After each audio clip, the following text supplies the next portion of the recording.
Hi, இன்றைக்கி நீங்கள் பார்க்க போகிற வீடியோ என்னென்னு சொன்னால் ரைஸ் அண்ட் பீஸ். இது ஒரு ஜமைக்கன் உணவு. அவை நார்மலாக ரெட் கிட்னி பீன்ஸ் தான் பாவிப்பிடும். நான் இன்றைக்கி மிக்ஸ்ட் பீன்ஸ் பாவிச்சிருக்கிறேன். பீன்ஸ் நீங்கள் இரவு ஊற விட வேணும், ஒரு 6 மணித்தியாலம் ஊற விட வேணும். பீன்ஸ் அவிய போடைக்க அதுக்குள்ள ஓல் ஸ்பைஸ் பேரிஸ் நான் இப்போ ஸ்பூனில் காட்டினேன்னு எடுத்து, மற்றது ரெட் கலராக இருக்கிறது ஸ்காட்ச் பானட் பெப்பர், அதோட உப்பு, ஜிஞ்சர் கார்லிக் பேஸ்ட்டையும் போட்டு கொஞ்சம் மிளகு தூள் போடுங்க ஃப்ளேவருக்கு. இன்ஸ்டன்ட் போட்டில் பீன்ஸ் ஆப்ஷனை செலக்ட் பண்ணிங்கன்னு சொன்னால் ஒரு 30 மினிட்ஸில் பீன்ஸ் ரெடி ஆயிடும். பாருங்க, பீன்ஸ் நல்லா அவிஞ்சு வந்துட்டுது. இப்போ அதுக்குள்ளே என்ன செய்ய வேணும்னு சொன்னால் தேங்காய் பால் விட வேணும். நான் டின்னில் தேங்காய் பால் தான் எடுத்தினேன். பாருங்க, நான் இப்போ காட்டுவேன்.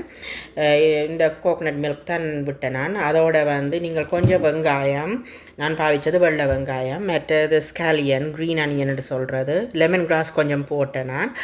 அதோட டைம் தான் இதுக்கு மெயின் இன்க்ரீடியன்ட். நல்ல டேஸ்ட்டாக இருக்கும் அந்த ஃப்ளேவர் வரைக்கும். அந்த பாருங்க, நான் காட்டுறேன். இது டைம் என்று சொல்கிறது. இதையும் போட்டு வடிவாக மிக்ஸ் பண்ணி போட்டு அதுக்கு பிறகு பாஸ்மதி ரைஸை போட வேணும். அது ஒரு கழுவி போட்டு 30 மினிட்ஸ் ஊற வச்சுட்டு இதோட மிக்ஸ் பண்ணிங்கன்னா சரி. அதுக்கு பிறகு இன்ஸ்டன்ட் போட்டில் ரைஸ் அண்ட் ஆப்ஷன் செலக்ட் பண்ணிங்கன்னு சொன்னால் ஒரு 15-20 மினிட்ஸில் ரெடி ஆயிடும். இப்போ பாருங்க, ரைஸ் அண்ட் பீஸ் ரெடி ஆகிட்டுது. இது ஆக்ஸ்டேல் கிரேவியோடு சேர்த்து சாப்பிட நல்ல டேஸ்ட்டாக இருக்குது. பார்க்கவும் வடிவாக இருக்குது. நீங்கள் பார்த்து